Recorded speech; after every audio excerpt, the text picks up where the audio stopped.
Ted Cruz claims Democrats are panicking. There is a battle within the White House, he says.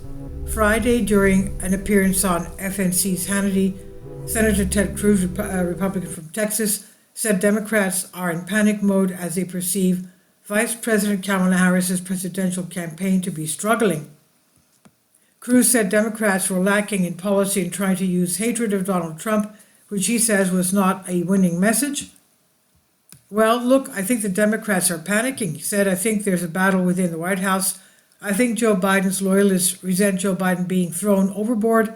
You know, immediately following the Democrat convention, there was a burst of support for Kamala Harris, and it was a sugar high. And a lot of us said at the time, this sugar high is temporary, but I think the issue set strongly favors Donald Trump and strongly favors Republicans, he said.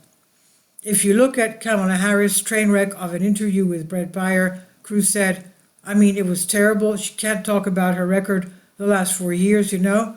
I think my favorite moment is when Brett asked her, he said, look, you're campaigning on changing, turning the page. You've been the vice president for 3.5 years. What are you turning the page from? And all she could do essentially yell, I hate Donald Trump. And I think at the end of the day, hatred of Donald Trump is not a winning message.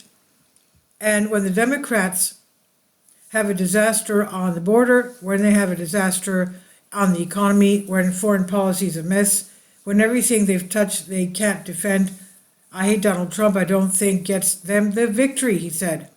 This is from Breitbart on DNYUZ. Please leave your comments and thank you for your support.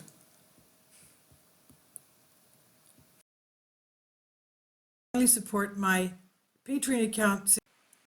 The daily posts are 5 videos daily, and they are totally different from what I have on my YouTube channel. Thank you so much for your support and that you find all my content so interesting. You'll find the Patreon account details in the description box below.